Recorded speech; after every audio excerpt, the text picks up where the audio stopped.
ऐसा नहीं है। गरीब गरीब नहीं हो रहा है, हाँ चिंताजनक जरूर है, लेकिन देश जिस तरह से विकास के पथ पर अब आगे दौड़ रहा है, जिसकी दुनिया भर में सराहना हो रही है, तो वक्त लगता है स्टेबलाइज होने में। एक महामारी अगर फैली हो, उसके असरात 2 साल तक पूरी दुनिया ने झेले, देश ही नहीं।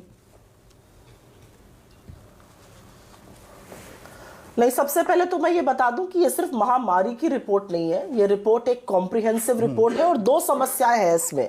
सबसे बड़ी समस्या क्या है कि जब आप भाजपा से ऐसे आंकड़ों की बात करिएगा जो उनके लिए फेवरेबल नहीं है, प्रतिकूल नहीं है, तो वो आंकड़ों को ही झुठला देंगे कि ये तो ऑक्सफोर्ड वालों की रिपोर्ट है, इससे हमें क्या मतलब है। दूसरी बात, साइलोस में बात करेंगे। टैक्सेशन पे उन्होंने क्या कहा, निवेश अगर नहीं होगा तो, अरे भाई निवेश आप कराना चाह रहे हैं 8.5 साल से, कोई कर क्यों नहीं रहा है? आपकी पॉलिसीज पर लोगों को विश्वास क्यों नहीं है?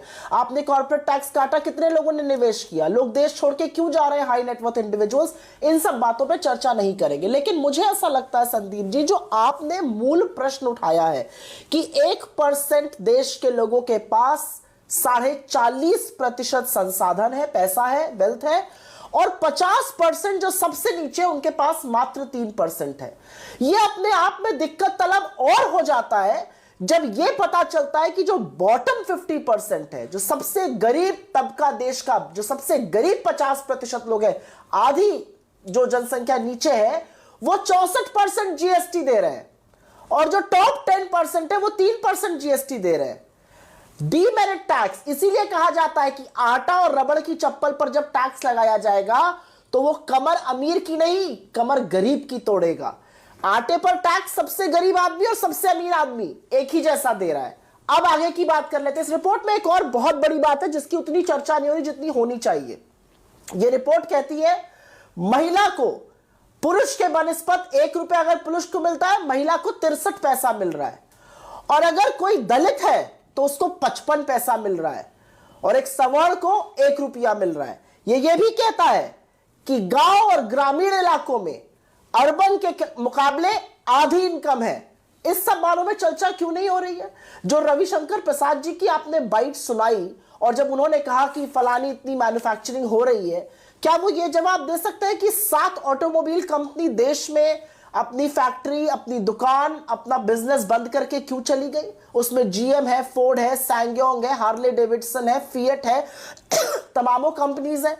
मुझे ऐसा लगता है कि सरकार अभी भी मुगालते में है। सरकार को अभी भी लगता है आंख पर पट्टी बांध लो तो समस्या है ही नहीं। अमीरी और गरीबी के बीच में ये बढ़ती खाई भयावह है। ये टिकिंग टाइम बॉम्ब है एक ऐसी आबादी के लिए जो विश्व की सबसे यंग पॉपुलेशन कहला रही है, और इसके बारे में सरकार का कोई ध्यान नहीं बिजनेस है। जर्नलिस्ट रही सरकार है, का बजट सुप्रिया, भी, जो बात बीच में मैं रोक रहा हूं आपको, जो नरेंद्र तनेजा ने भी कही कि आंकड़ों के साथ तो आंकड़े ऐसे भी पेश किए जा सकते हैं कि बिल्कुल ओपन एंड शट केस साबित हो जाए, पर दूसरी जो तस्वीर है, हमेशा हमें समग्र तस्वीर लेनी पड़ेगी ना। हम 5वीं सबसे बड़ी अर्थव्यवस्था बन गए, we are the fastest growing economy, तो उसका इंपैक्ट आम आदमी के लिए तो सकारात्मक ही होगा ना इन द लॉन्गर रन। तो समझा दीजिए कैसे सकारात्मक रहेगा? जिस देश में वेजेस कम हो रहे हैं, जिस देश में आय कम हो रही है, जिस देश में महंगाई बढ़ रही है, जिस देश में बेरोजगारी बन रही है, आप बढ़ते रहिए बड़ी बड़ी अर्थव्यवस्था, क्या फर्क पड़ता है उससे? मुझे ये समझा दीजिए कि अर्थव्यवस्था यूके की टेक ओवर करने के बाद हमारे यहां क्या चेंज आ गया है? क्या हमारे यहां गरीब कम हो गए? 23 करोड़ लोग आज गरीबी की सीमा रेखा के नीचे है इस देश में। यह अपने आप में दुखद है, यह अपने आप में कल्प्रिट बनाता है सरकार को। कैसी बातें करते हैं ये लोग? हम दुनिया की 5वीं बड़ी अर्थव्यवस्था बन गए। क्या फायदा हुआ उसका? आम जनता को उसका क्या फायदा हो रहा है? मैं आपसे पूछती हूं, 102 बिलियन 2020 में थे, 142 2021 में हुए, 166 2022 में हो गए। इसका देश की जनसंख्या पर क्या फर्क पड़ रहा है? तो अमीरों के अमीर होने से क्या गरीब और गरीब हो गया? क्या इसमें कोई कोरिलेशन है? बिल्कुल है। कॉन्सेंट्रेशन ऑफ कैपिटल, और जिस तरह से नीति निर्माण हो रहा है, यह सरकार कॉर्पोरेट टैक्स काटती है और यह कह के काटती है इससे निवेश होगा। निवेश इससे हुआ नहीं, कॉर्पोरेट टैक्स कट जाता है, लेकिन गरीब के ऊपर जो जीएसटी का प्रहार है वो भर जाता है। आप चने पर, आटा पर, रबड़ की चप्पल पर सुई तागे पर, यहां तक कि लिखने पढ़ने वाली किताबों और पेंसिल पर भी आपने जीएसटी लगा दिया। उस जीएसटी का प्रहार किस पे हो रहा है?